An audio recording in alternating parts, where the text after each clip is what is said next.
Le 17 juin 1972, en pleine campagne électorale américaine, 5 cambrioleurs sont pris en flagrant délit dans l'immeuble du Watergate. Ils étaient en train de poser des micros dans les bureaux du Parti démocrate. On découvre très vite qu'à leur tête, James McCord est un employé du comité pour la réélection du président Nixon.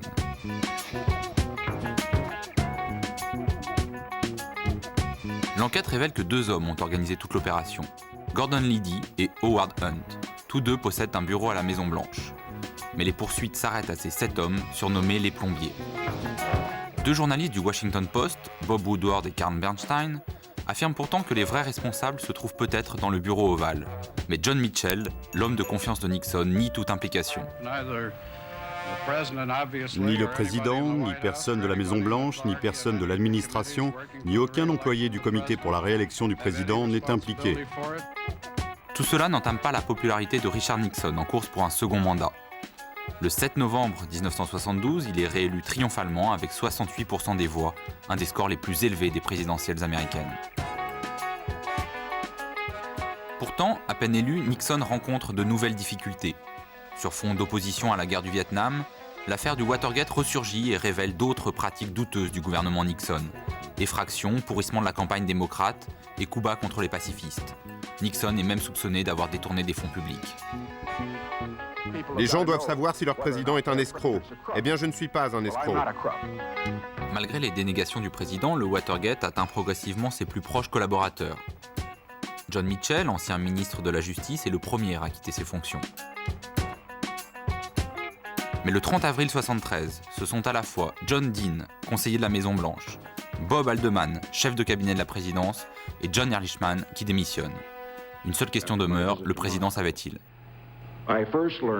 C'est par les médias que j'ai entendu parler pour la première fois du cambriolage du Watergate. J'ai été scandalisé par cet acte illégal et insensé. Nixon est de plus en plus soupçonné de freiner à la fois l'action des tribunaux et celle du procureur spécial en charge de l'affaire. Pour lever ces doutes, les parlementaires décident de créer leur propre commission d'enquête. Composée de 7 sénateurs, 4 démocrates et 3 républicains, elle dispose de pouvoirs spéciaux et peut convoquer toutes les personnes en relation avec l'affaire. Sam Ervin, le président de cette commission, est démocrate. Il est connu pour son attachement farouche à la défense des libertés individuelles. Howard Baker, le vice-président, est républicain. On pense qu'il défendra Nixon.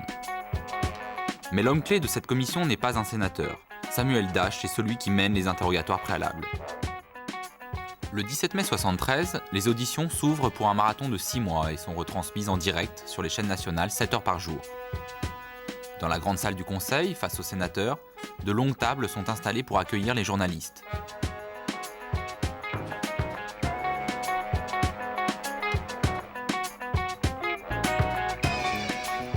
Au fond de la salle, le public se presse toujours plus nombreux.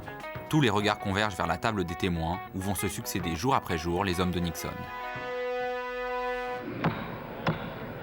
Impossible évidemment de parler du Watergate sans évoquer le rôle de la presse. Aujourd'hui encore, l'affaire fait figure d'épisode fondateur pour le journalisme américain et pour le journalisme d'investigation en général. Elle a consacré l'expression de quatrième pouvoir.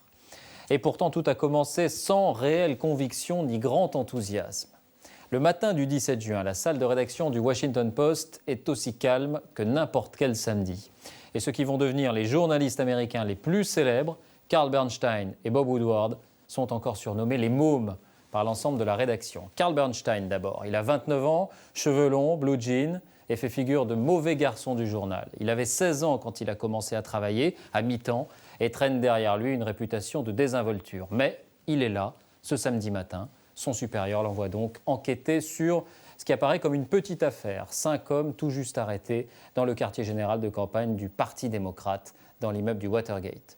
Bob Woodward ensuite. Lui travaille au Washington Post depuis seulement 9 mois et il en veut. Une anecdote. Woodward a été embauché après avoir téléphoné plus d'une centaine de fois au rédacteur en chef du service métropolitain. Il l'a convaincu de sa persévérance. C'est lui qui est choisi pour couvrir la première comparution des 5 cambrioleurs le lendemain. Et l'affaire démarre plutôt fort lorsque l'identité de McCord, le responsable de l'équipée, est révélée. Le Watergate fait alors les gros titres. Ensuite, l'enquête semble se dégonfler. À partir du 15 septembre, lorsque le jury d'accusation décide d'inculper seulement les 5 hommes pris en flagrant délit et les 2 organisateurs, tout le monde pense que l'histoire n'ira pas plus loin. D'autant que les 7 inculpés se murent dans leur silence. Si Woodward et Bernstein veulent poursuivre leur enquête, c'est hors des sentiers battus qu'ils doivent se diriger. Les 2 journalistes entament alors une chasse à l'information qui fera date. Une enquête que Carl Bernstein a plus tard décrit ainsi. C'était un peu comme placer des encyclopédies. Pour réussir une vente, on se fait d'abord claquer la porte au nez une 50aine de fois. Et puis il y a aussi les pressions. Le Washington Post est accusé de n'être qu'un outil entre les mains des démocrates, un repère d'intellectuels de la côte Est qui détestent Nixon. Certaines informations lancées par les 2 journalistes sont vigoureusement démenties et même au sein du journal, certains jugent l'entreprise périlleuse et partisane. Mais les 2 hommes vont s'imposer, grâce notamment à un informateur privilégié, une source surnommée « Gorge profonde » dont nous parlerons dans le prochain épisode. Son identité n'a toujours pas été révélée. En décembre 1973, Bernstein et Woodward sont couronnés en recevant le prix Drew Pearson pour leur enquête sur le Watergate. Mais le plus remarquable, c'est que le journal n'a pas collé à l'enquête officielle. Il l'a devancée, il l'a relancée. Et ces révélations ont finalement été confirmées par les intéressés eux-mêmes, en particulier devant la commission Ervin. Ainsi, la parole du témoin de notre épisode d'aujourd'hui, John Dean, est d'autant plus fracassante qu'elle corrobore beaucoup des accusations les plus graves portées contre l'administration Nixon. John Dean était conseiller personnel de Nixon. Il sera, vous allez l'entendre, le premier à mettre directement en cause la responsabilité du président. Témoin suivant. Monsieur John W. Dean.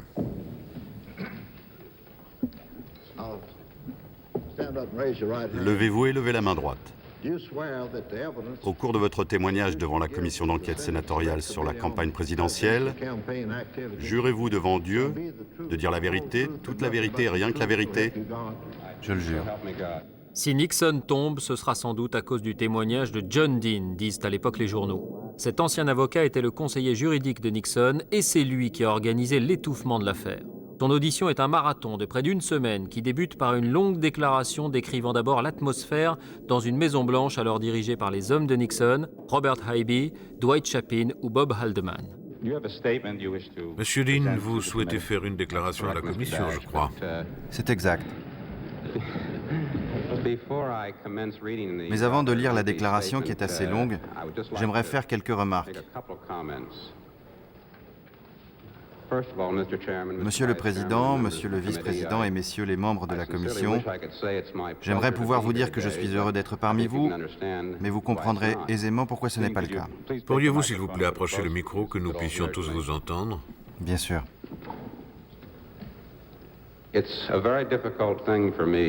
Il m'est très difficile de parler des actes commis par d'autres personnes. Il m'est beaucoup plus facile d'expliquer mes propres agissements. Le fait d'avoir été impliqué dans une tentative d'obstruction à la justice, d'avoir aidé à monter des faux témoignages, d'avoir fait un usage personnel de fonds qui étaient en ma possession. Il m'est beaucoup plus facile de parler de mes propres actions que de celles d'autres personnes. Parmi les personnes que je vais citer, certains sont mes amis, d'autres sont des gens que j'admire et que je respecte. Je tiens à dire un mot en particulier sur le président des États-Unis, car je crois sincèrement que lorsque le président a été impliqué, il n'en a jamais réalisé ou mesuré les implications. Et j'espère que lorsque les faits seront dévoilés, le président sera pardonné.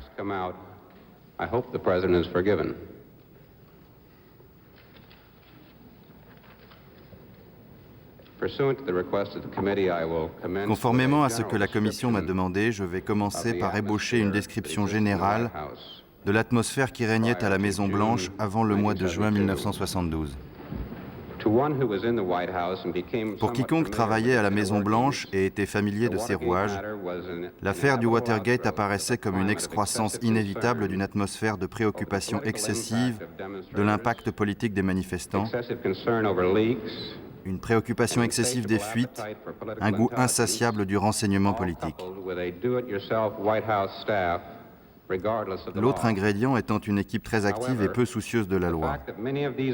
Malgré tout, le fait que l'accumulation de ces éléments ait abouti à l'élaboration par le comité pour la réélection du président d'une opération d'espionnage ne relevait pas d'un dessein conscient, mais d'un concours de circonstances. J'exprime bien sûr des opinions personnelles, mais je les crois fondées. Cette commission se préoccupe cependant peu de mon opinion, mais s'intéresse aux faits que je connais. Plutôt que de définir l'atmosphère et les comportements, je vais me concentrer sur les faits qui expliquent les préludes du Watergate.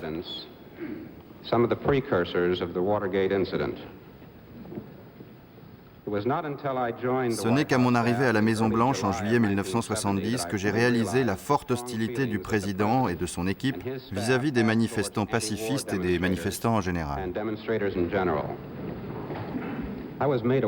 J'ai compris que le président ne supportait pas la moindre manifestation à la fin de l'hiver 1971, lorsqu'il a regardé par la fenêtre de la Maison-Blanche et aperçu un homme seul dans le parc Lafayette avec une pancarte de 3 mètres de haut.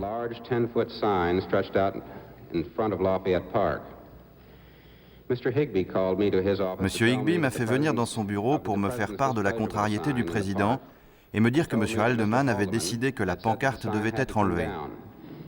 En sortant du bureau, je suis tombé sur M. Dwight Chapin, qui m'a dit qu'il allait engager des gros bras pour faire partir cet homme. Il a dit qu'il mettrait quelques heures à les trouver, mais qu'il ferait le travail.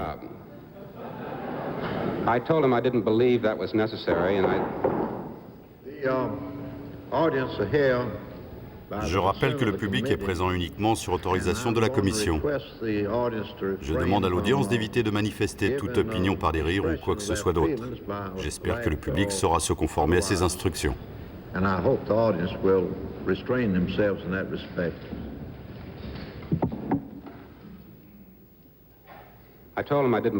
Je lui ai dit que je ne croyais pas cela nécessaire et j'ai appelé les services secrets et je me suis entretenu avec M. Sims.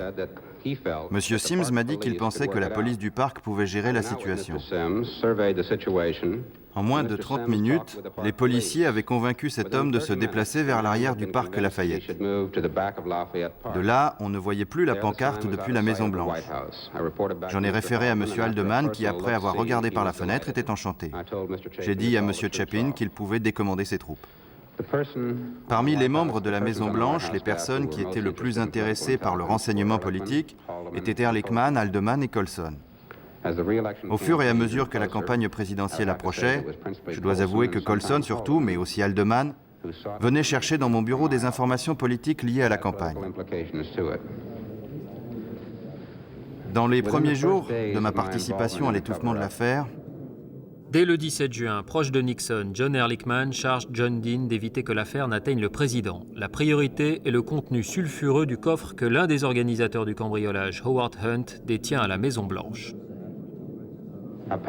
J'ai pris l'habitude de transmettre les messages de Mitchell, Stantz et Mardian à Ehrlichman et Haldeman et vice-versa, sur comment chacun se débrouillait pour étouffer l'affaire, et je leur transmettais les dernières nouvelles. Je leur faisais également partager toutes les informations qui me parvenaient du ministère de la Justice et du FBI. Je ne prenais aucune décision avant d'en avoir référé à Haldeman et Ehrlichman. Le 20 juin, en milieu de matinée, plusieurs cartons qui renfermaient le contenu du coffre-fort de Hunt ont été déposés dans mon bureau. J'avais appris plus tôt ce matin-là que les cartons avaient passé la nuit dans le bureau de Kerley. Fielding m'a indiqué que Kerley avait enlevé un pistolet, mais qu'il restait une grande mallette remplie d'équipements électroniques et de nombreux documents dont certains étaient top secrets. J'ai dit à Fielding que je souhaitais sa présence pour examiner le contenu des cartons plus tard dans la journée. En étudiant le contenu du coffre, je me rappelle que Fielding et moi avons évoqué notre inquiétude sur l'impact médiatique de certains de ces documents s'ils venaient à être connus, tout particulièrement en période électorale. J'ai demandé à Fielding de prendre les documents politiquement compromettants, ce qu'il a fait. Nous avons placé la grosse mallette dans un placard et les papiers personnels de Hunt ont été mis dans mon propre coffre.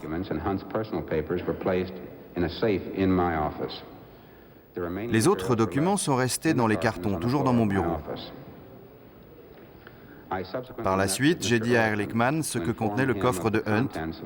Je lui ai fait une description de l'équipement électronique, des faux télégrammes, des dossiers sur Ellsberg et autres documents politiquement compromettants. Je me souviens parfaitement de ses instructions. Il m'a dit de détruire les documents et de me débarrasser de la mallette. Je lui ai demandé ce qu'il voulait dire par « débarrasser ». Il s'est appuyé sur le dossier de sa chaise et a dit « Tu traverses bien le fleuve pour rentrer chez toi le soir, n'est-ce pas ?» J'ai répondu que oui. Il a ajouté « Quand tu traverseras le pont, il te suffira de lancer la mallette dans le fleuve. » J'étais embarrassé, alors j'ai tenté de plaisanter, de lui dire que je pouvais lui amener la mallette et qu'il pouvait s'en occuper lui-même, car lui aussi traversait le pont la nuit pour rentrer chez lui. Il a dit non merci. J'ai quitté son bureau pour retourner dans le mien.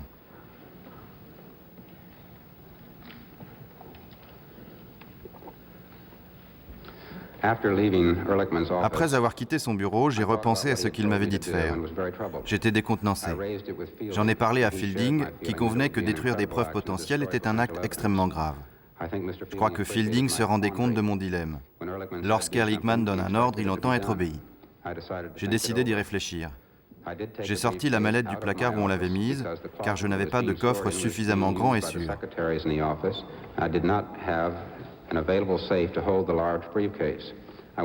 Je pensais très sérieusement aux instructions de Ehrlichman. J'ai donc mis la mallette dans le coffre de ma voiture, où je l'ai laissée avant de la ramener dans mon bureau après avoir finalement pris la décision de ne pas obéir à Ehrlichman.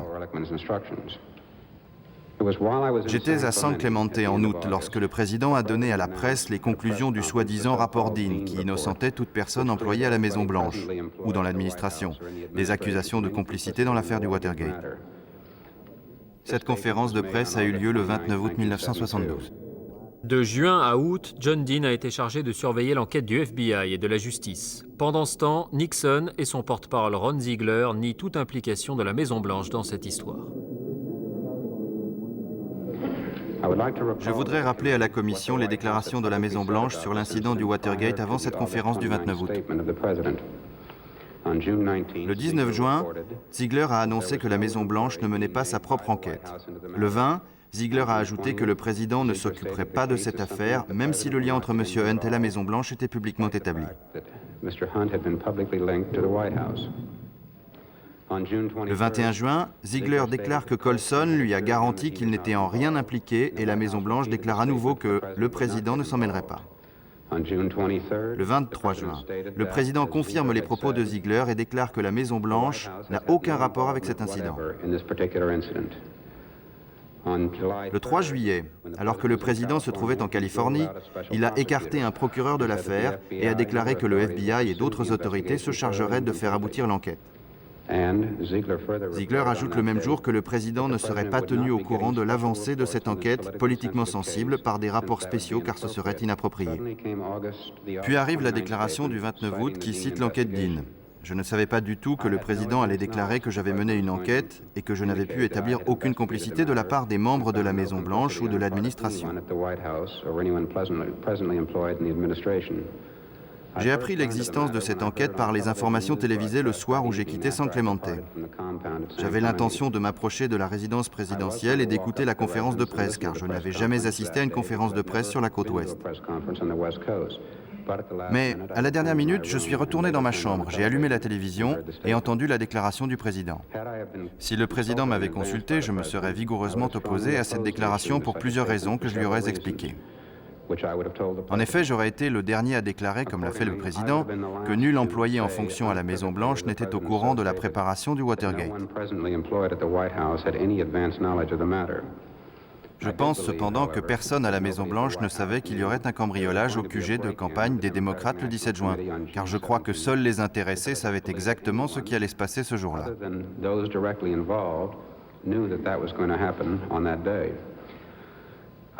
Je ne sais pas si la déclaration du président devait être prise au pied de la lettre, ou plus sommairement comme elle a été reçue par l'opinion publique.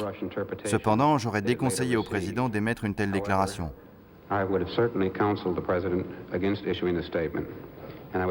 J'étais très mécontent d'avoir été cité sans mon consentement et d'être mis en avant dans cette affaire.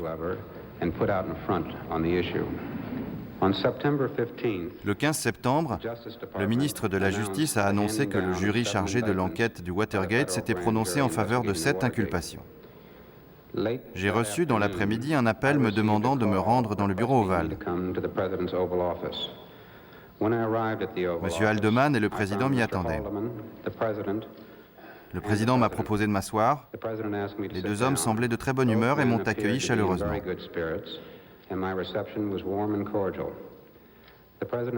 Le président a dit que Bob, en parlant de M. Haldeman, l'avait tenu au courant de ma gestion de l'incident du Watergate. Le président m'a félicité pour mon travail et m'a dit qu'il était conscient de la difficulté de la tâche. Il était satisfait que l'affaire soit réglée avec Liddy. J'ai répondu que je ne pouvais pas m'attribuer tant de mérite car d'autres avaient fait beaucoup plus difficile que moi. Alors que le président évoquait l'état actuel de la situation, je lui ai répondu que tout ce que j'avais pu faire, c'était contenir l'affaire et la tenir hors de portée de la Maison-Blanche. J'ai aussi dit que nous n'en avions pas encore fini avec cette histoire et que je ne pouvais pas affirmer que l'affaire n'allait pas ressurgir un jour.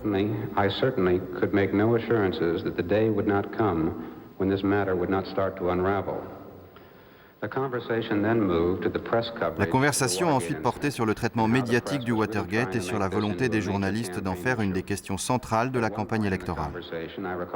Je me rappelle que le président m'a dit de tenir à jour une liste des journalistes qui nous posaient des problèmes, car nous leur rendrions la vie difficile après les élections. La conversation s'est déplacée sur l'utilisation du fisc pour nuire à nos ennemis. J'ai dit au président que nous ne l'avions jamais beaucoup utilisé, car la Maison-Blanche n'avait pas beaucoup de poids sur le fisc. C'était en effet une administration plutôt favorable aux démocrates, et il serait très dangereux de tenter de s'en servir. Le président a semblé contrarié et dit que les démocrates s'étaient bien servis de cet outil et qu'après les élections, nous placerions dans ses services des hommes réceptifs aux injonctions de la Maison-Blanche. Je suis sorti de cette réunion en ayant le sentiment que le président était parfaitement au courant de ce qui avait été fait pour tenir la Maison-Blanche à l'écart du scandale du Watergate. Je lui avais également fait part de mes craintes de voir ressurgir l'affaire.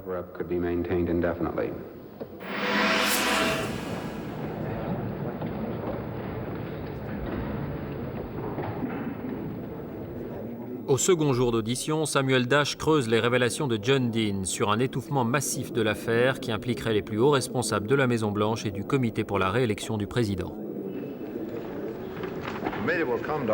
Les auditions vont reprendre.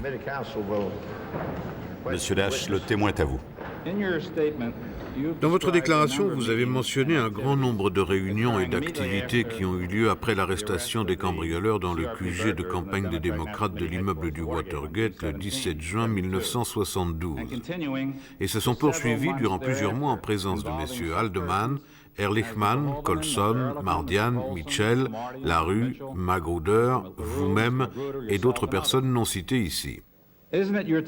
N'avez-vous pas reconnu que cette agitation soudaine cachait une importante opération de camouflage visant à empêcher les procureurs, le FBI et le peuple américain de découvrir l'implication de la Maison-Blanche ou des membres du comité pour la réélection du président dans le cambriolage du Watergate ou bien d'autres activités illégales comme la fouille du cabinet du Dr Ellsberg?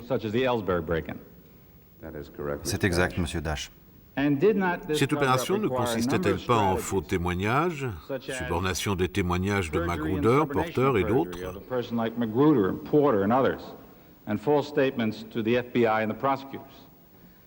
Ne s'agissait-il pas d'entraver le travail de la justice, d'acheter le silence des accusés afin d'empêcher le FBI de découvrir d'autres activités d'espionnage politique menées par la Maison-Blanche? C'est exact. N'est-il pas exact que vous avez joué un rôle dans ces activités? Oui, c'est vrai. Accomplissiez-vous ces actions de votre propre chef, M. Dean, ou sur les ordres de quelqu'un d'autre? Laissez-moi vous expliquer que j'ai hérité d'une situation. L'étouffement de l'affaire était déjà en marche quand j'ai repris le travail le lundi 19. And it just became an instant way of life at that point in time, and I participated in it. C'est immédiatement devenu un mode opératoire dans lequel j'étais impliqué et j'agissais comme les autres. Je recevais des instructions. Qui vous les donnait? Je recevais les instructions de M. Haldeman et M. Ehrlichman. Je recevais les instructions et les suggestions de M. Mitchell et Mardian. Je transmettais les messages entre les différentes personnes et par moments j'émettais mes propres suggestions. Je ne crois pas que votre déclaration soit limpide. Votre titre de conseiller juridique du président est impressionnant et vous occupez une fonction importante. Mais pouvez-vous nous dire quelles étaient la position hiérarchique de M. Haldeman et M. Ehrlichman par rapport à votre fonction à la Maison-Blanche? Avant d'entrer à la Maison-Blanche, je savais déjà que le titre serait la meilleure part du boulot. Mon supérieur hiérarchique direct était M. Haldeman, mais comme M. Ehrlichman avait occupé mon poste, il avait continué à s'intéresser à cette fonction. Je ne dirais pas que j'occupais une position stratégique. Revenons à la question précédente. En replaçant dans leur contexte ces énormes manipulations visant à étouffer l'affaire qui était menée avec l'accord et sous la direction de M. Haldeman, M. Ehrlichman et M. Mitchell, pensez-vous, j'insiste sur le fait que je demande simplement votre avis, que dès le début, le président ait été tenu informé de ces manipulations? Je ne pense pas qu'il soit juste de me demander mon avis. Je peux faire des conjectures à partir de ce que je sais du fonctionnement de la Maison-Blanche. Je vous dirais que j'avais toujours pensé, en allant voir le ministre de la Justice dans son bureau par exemple, que tout ce qui avait été dit remonterait directement au président.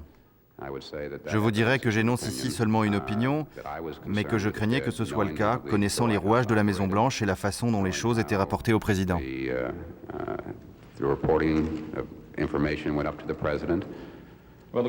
La question portait seulement sur votre connaissance intime, si je puis dire, du fonctionnement de la Maison-Blanche et sur la nature des relations entre M. Haldeman et le président. Mais dans votre déclaration, vous affirmez que le président vous a appris lui-même qu'il était au courant de l'étouffement de l'affaire lorsque vous l'avez rencontré le 15 septembre 1972, le jour où les verdicts sont tombés, excluant tout lien entre M. Liddy et la Maison-Blanche. Est-ce juste? Oui, c'est exact. Lorsque le président vous a dit le 15 septembre que M. Haldeman l'avait tenu informé de votre gestion de l'affaire du Watergate et vous a complimenté pour le travail accompli et a dit qu'il mesurait la difficulté de votre tâche, aviez-vous le moindre doute sur ce dont le président parlait? Non. Ainsi, quels que soient les doutes que vous ayez pu avoir sur l'implication du président dans l'étouffement de l'affaire avant le 15 septembre, avez-vous continué à avoir le moindre doute après le 15 septembre? Non, aucun. J'espère que vous êtes conscient de la gravité des charges que vous faites peser sous serment sur celui qui occupe la plus haute fonction de notre pays, le président des États-Unis. Oui, je le suis. Sachant cela, confirmez-vous votre déclaration? Oui. Monsieur le Président, je n'ai pas d'autres questions. J'ajouterai un mot, Monsieur Dash. Je réalise que mon cas est désespéré si c'est seulement ma parole contre celle d'un autre et je suis dans une position très inconfortable. Mais je peux seulement dire à cette commission ce que je sais être la vérité.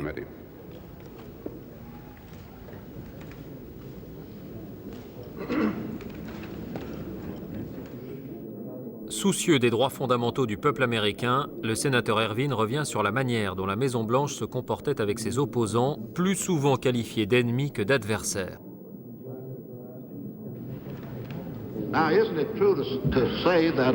N'est-il pas vrai que le personnel de la Maison-Blanche et les membres du comité pour la réélection du président vivaient dans un climat de peur en 1970, 1971 et 1972? Je dirais que les manifestants les préoccupaient beaucoup. Je crois que les manifestants étaient considérés comme un problème politique. Vous utilisez le mot « peur ». Pour moi, cela implique un sentiment de peur physique. Pour avoir marché avec de nombreux manifestants pour prendre le pouls de la foule, Les hommes de la Maison-Blanche ne sont pas des gens qui ont peur. Il y avait des militants qui voulaient à tout prix casser les bâtiments officiels, casser des vitres ou d'autres choses du genre, vous savez, des pillards ou des vandales. Je ne dirais pas que... Je dirais que c'était une préoccupation. Il y a deux sortes de peurs. Une peur physique et une peur intellectuelle. Ne croyez-vous pas qu'à ce moment-là, certains membres du comité et de la Maison-Blanche ressentaient une peur intellectuelle de ces Américains qui choisissaient d'utiliser les droits garantis par le premier amendement en faisant des pétitions pour obtenir réparation? Je pense que c'est exact si on le replace dans le contexte politique. Tout ceci se déroulait dans un contexte politique, non? Oui. N'y avait-il pas un sentiment chez certains membres de la Maison-Blanche, comme M. Colson, et peut-être chez certaines personnes du comité pour la réélection du président, selon lequel une personne qui ne participait pas à l'effort pour réélire le président, ou qui était en désaccord avec le programme républicain, était un ennemi?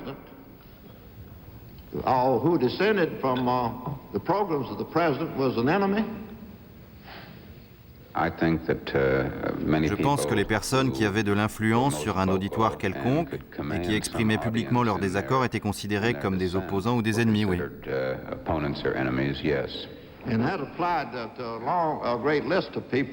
Et ils étaient consignés sur une longue liste de noms qui incluait certains des analystes politiques américains les plus connus.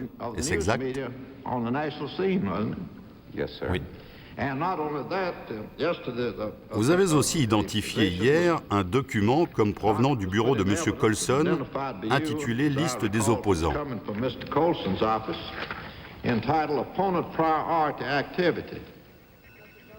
À la page 3 de ce document, on peut lire notamment dans cette liste des opposants, au numéro 14, Samuel Lambert, L-A-M-B-E-R-T, président de l'Association nationale pour l'éducation, qui s'est opposé à nous sur la question des écoles paroissiales en 1972.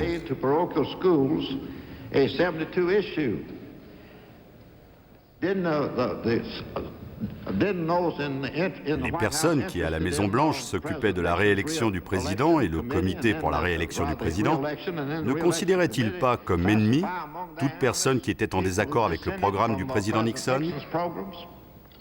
Comme je l'ai déjà dit, ceux qui pouvaient influencer l'opinion étaient sur la sellette. Parmi la liste des opposants, on trouve aussi un homme dont le seul crime a été de croire le premier amendement et de partager l'avis que Thomas Jefferson avait exprimé dans un texte de loi sur la liberté de culte, selon lequel obliger un homme à cotiser pour une religion à laquelle il ne croit pas est un péché et un acte de tyrannie. N'est-ce pas vrai? Je ne peux en rien vous contredire. Nous avons ici des plans qui visent à violer le 4e amendement.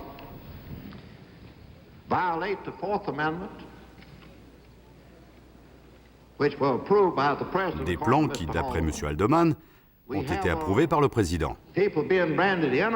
Nous avons des gens considérés comme des ennemis, dont le seul crime est de croire en l'application du premier amendement qu'a rappelé la Cour suprême des États-Unis il y a moins d'une semaine. C'est exact. Je ne peux pas m'empêcher de me demander, en regardant l'ampleur de la liste des opposants, pourquoi les démocrates ont eu si peu de voix aux élections présidentielles.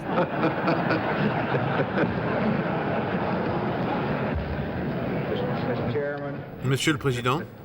Oui, monsieur. Même dans mes rêves les plus fous, je n'essaierai pas d'améliorer ou d'embellir vos propos, mais vous avez encore mieux raconté cette histoire hier lorsque vous vous êtes penché vers moi et avez dit « Je crois que je vais exiger un recompte pour les élections » et ajouté « Il y a plus d'ennemis que nous n'avons eu de vote ».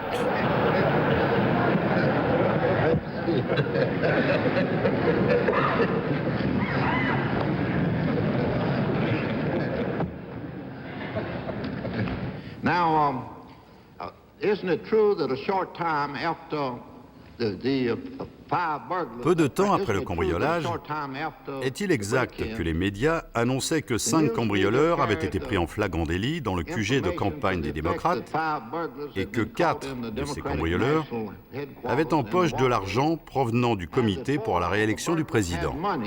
Je ne crois pas que les journaux aient donné l'information juste après le cambriolage, mais un peu plus tard, oui. Outre cette question de délai, n'a-t-on pas appris par la suite que cet argent avait été donné à M. Liddy par M. Sloan, selon les instructions de M. Magruder, et avec le consentement de M. Stans et M. Mitchell? Je pense que c'est exact.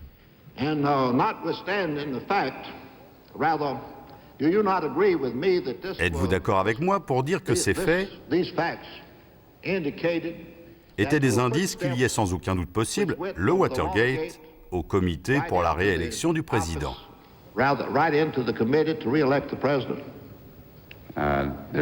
Cela ne fait aucun doute. Pourtant, au sein du comité, seuls M. Liddy et M. Hunt ont été inculpés. C'est exact. Et M. Magruder n'a-t-il pas eu recours au faux témoignage devant la justice pour ne pas être impliqué avec d'autres dans l'enquête?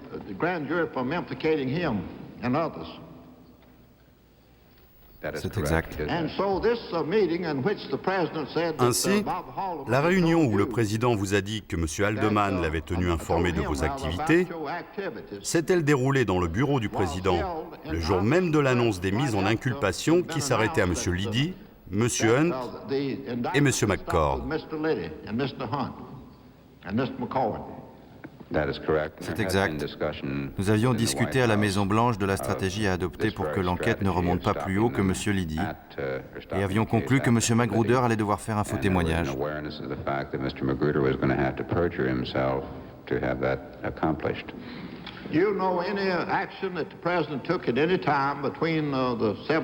Savez-vous si le président a tenté entre le 17 juin et l'établissement de cette commission et jusqu'au mois de février d'obtenir tous les faits concernant cette affaire?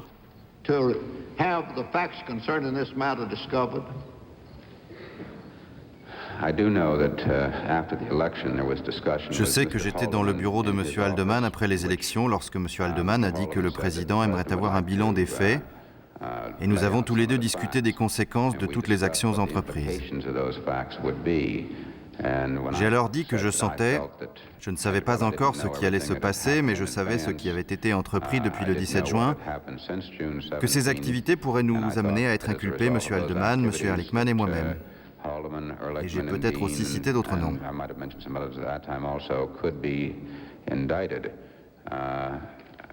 Je me souviens très bien de la réponse de M. Haldeman qui m'a vraiment marqué. C'était « Ce n'est pas une option très viable, n'est-ce pas ?»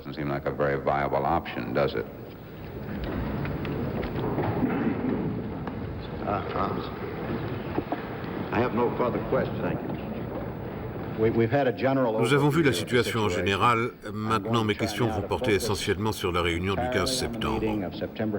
D'accord. Au terme d'une journée qui a vu la présidence vaciller sous les accusations directes de John Dean, le sénateur Baker revient sur la date fondamentale du 15 septembre 1972 où pour la première fois Dean aurait raconté directement à Nixon la manière dont la Maison-Blanche étouffait l'affaire du Watergate. J'ai l'intention de concentrer mes questions très précisément sur la réunion du 15 septembre afin d'obtenir le plus d'informations possible.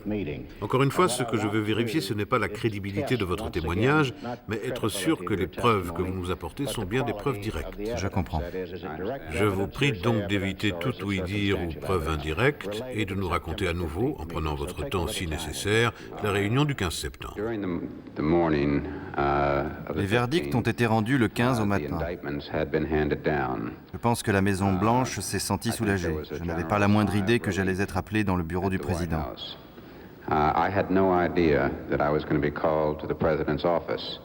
Monsieur Haldeman savait que j'avais dépensé beaucoup d'énergie, que lui-même avait dépensé beaucoup d'énergie et que M. Ehrlichman avait dépensé beaucoup d'énergie à s'occuper de ce problème.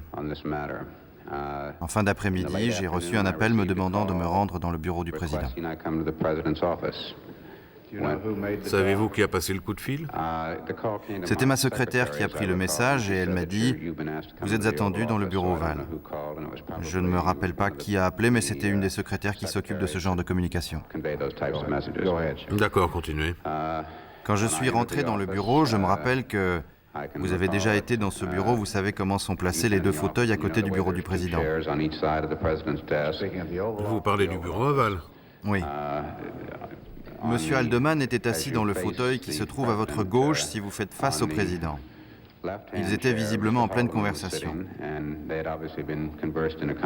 Le président m'a dit d'entrer, je suis resté debout pendant un petit moment. Il m'a invité à m'asseoir et j'ai pris le fauteuil qui était de l'autre côté. Vous êtes assis dans le fauteuil de droite? Oui. D'habitude, personne ne s'assied là, mais continuez. J'étais pas au courant.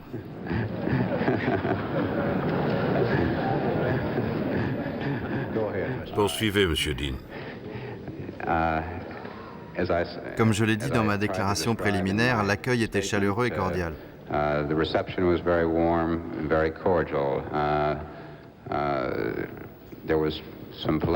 Nous avons échangé quelques plaisanteries.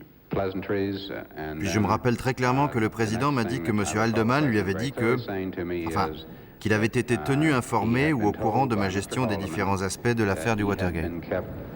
Posted or made aware of my handling of the various aspects of the Watergate case and the fact that il savait que les verdicts avaient été rendus et n'avaient impliqué personne de la Maison-Blanche. Les inculpations s'étaient arrêtées à M. Liddy. Attendez. Pouvez-vous nous donner d'autres informations, d'autres détails de ce que le président a dit? Il m'a dit qu'il se rendait compte à quel point ce travail avait dû être dur pour moi. S'agit-il de ses propres mots? C'est proche de ce qu'il a dit. Ça m'a marqué car je me souviens avoir dit que je ne pouvais m'attribuer aucun mérite. D'autres que moi avaient eu des choses beaucoup plus difficiles à faire, et je pensais notamment au faux témoignage de M. Magruder.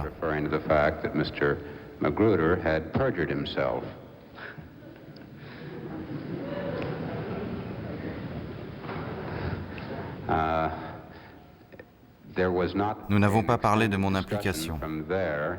J'avais été complimenté, j'avais répondu que je ne le méritais pas, puis la discussion s'est orientée sur l'état actuel de l'affaire.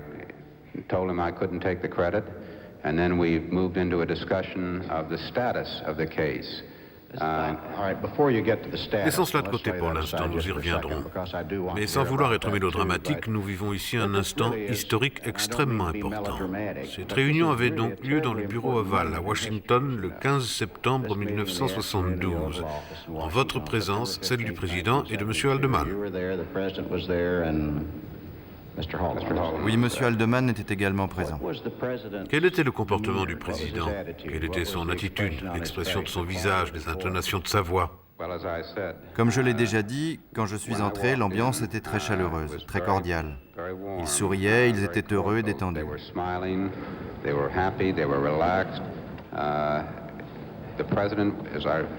Le président devait partir quelque part, mais avait remis son départ pour que nous ayons cet entretien.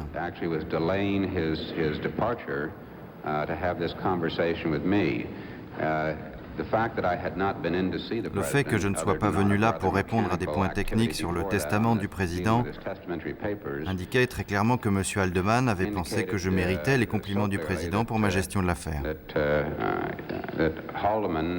Thought that the president should compliment me for my handling of this matter, and that c'était certainement une des raisons pour laquelle le président m'avait fait appeler, et il l'avait fait sur la demande de M. Haldeman. Pouvez-vous reprendre à l'endroit où je vous ai interrompu lorsque vous parliez de l'état actuel de l'affaire? Il voulait savoir s'il était possible que... Attendez, avant que je continue là-dessus, j'aimerais ajouter une autre chose qui me revient.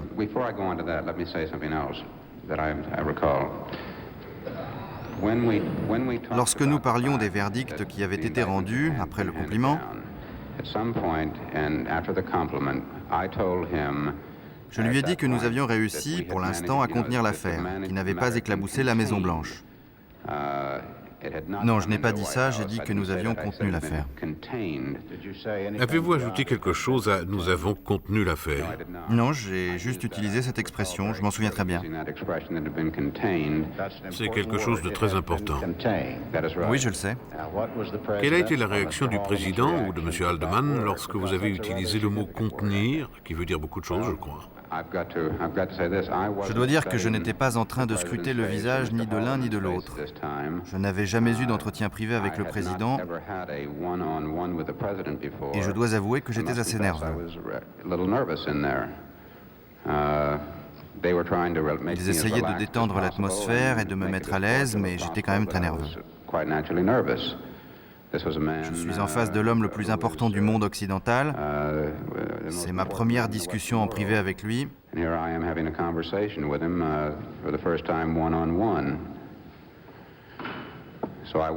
je ne suis donc pas en train d'étudier ses réactions. Ce n'est que lorsque j'ai été amené à le voir plus souvent que le ton de nos conversations a changé. Je suis sûr que vous voyez où je veux en venir, Monsieur Dean. Si quelqu'un avait dit que l'enquête avait été contenue, cela aurait sûrement fait surgir une question ou provoqué une expression de surprise. Cela a peut-être été considéré comme acquis. Il est important d'éclaircir le degré d'information des personnes à qui vous vous adressiez.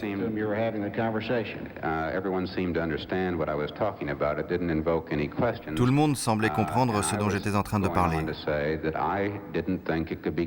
Cela n'a suscité aucune question et j'ai continué en disant que je ne pensais pas que ce pourrait être contenu indéfiniment. J'ai dit qu'il restait encore trop d'écueils à surmonter et que je n'étais pas sûr du tout que l'affaire n'éclaterait pas à un moment donné.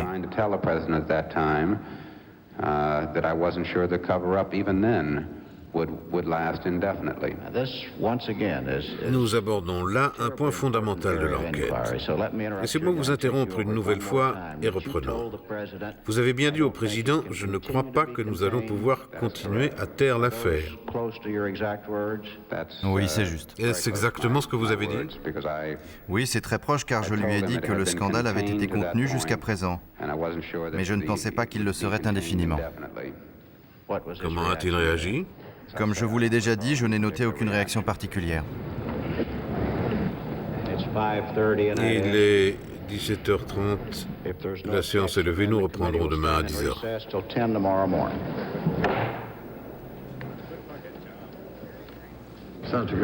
Sénateur Gurney.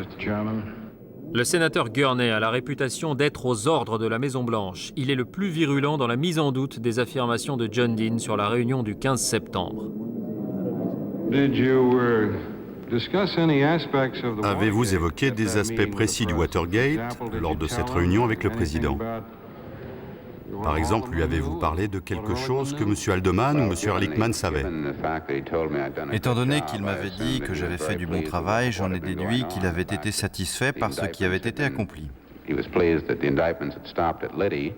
Concernant les inculpations, il était heureux qu'elles se soient arrêtées à M. Liddy, car le seul autre lien avec la Maison-Blanche, comme nous en avions déjà discuté avec Ehrlichman et Haldeman, était Magruder.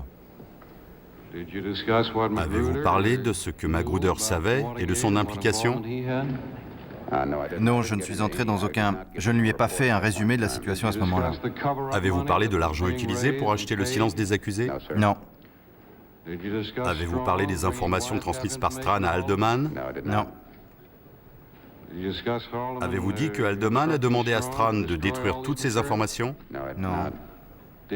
Avez-vous parlé du plan de la CIA ? Non. Avez-vous raconté avoir fait répéter à Magruder son faux témoignage en août ? Non. Alors comment pouvez-vous affirmer que le président était au courant de toutes ces choses à partir de la simple phrase « Bob m'a dit que vous aviez fait du bon travail ». Sénateur, je pense que vous savez comment travaille votre équipe et je suppose que les membres de votre équipe savent comment vous travaillez, comment les informations remontent. Je savais que M. Haldeman avait souvent écrit des notes. M. Haldeman a une très bonne mémoire. Il ne laisse pas les détails de côté. Cette affaire était le nœud de la campagne. Je ne peux pas croire que nos efforts pour contenir l'affaire avaient complètement échappé au président et j'en ai reçu la confirmation lorsqu'il m'a complimenté pour le travail que j'avais accompli. and a compliment to me that I had done this. Pensez-vous que le président vous a complimenté pour votre enquête? J'utilise ce mot même si je sais que vous le trouvez inapproprié. Votre enquête, donc, sur l'implication des membres de la Maison-Blanche pour vos entretiens avec le FBI. N'est-il pas possible que ce soit de ça qu'il parlait? Je crois que dans ce cas, il aurait plutôt dit quelque chose du genre « Votre enquête a été bien menée », au lieu de « Bob m'a raconté tout ce que vous aviez accompli et vous avez fait du bon travail ». A-t-il dit « Bob m'a raconté tout ce que vous aviez accompli » Il a dit « Bob m'a tenu informé » ou quelque chose du genre. Je croyais vous avoir entendu raconter qu'il avait dit « Bob m'a dit que vous aviez fait du bon travail ». Nous chipotons sur les mots, mais je me souviens... Nous ne chipotons pas, nous parlons de quelque chose de vraiment très important. Nous nous demandons si le président des États-Unis connaissait le fond du Watergate et les manœuvres entreprises pour étouffer l'affaire. Je suis parfaitement conscient de l'enjeu. Il faut être précis pour la présidence et le gouvernement des États-Unis. J'en suis conscient et je fais de mon mieux pour rassembler mes souvenirs. Mais je ne suis pas une machine. Les impressions laissées par ces conversations sont très claires et l'impression qui m'est restée est qu'il m'a dit que Bob l'avait tenu informé de ce que j'avais fait. C'est ce que j'ai retenu. Autrement dit, toute votre thèse selon laquelle le président des États-Unis savait pour le Watergate le 15 septembre repose simplement sur une impression. Il n'y a pas le moindre bout de preuve qui ressorte de cette réunion. Sénateur, je n'ai pas de... Qu'il savait tout. Je n'ai aucune thèse, je transmets à la commission les faits tels que je les connais. Dans le prochain épisode, John Dean continue ses révélations fracassantes. La responsabilité de Nixon est de plus en plus évidente et la démocratie américaine est ébranlée. Article 2, section 3. Le président doit veiller à l'application des lois. Décontenancé par de telles manigances, le sénateur Weicker monte au créneau pour défendre les valeurs des républicains. Les républicains n'étouffent pas d'affaires. Les républicains ne menacent pas les gens. Les républicains ne commettent pas de crimes. Mais les républicains ont encore du souci à se faire, car John Dean est décidé à ne pas jouer seul le rôle de bouc émissaire.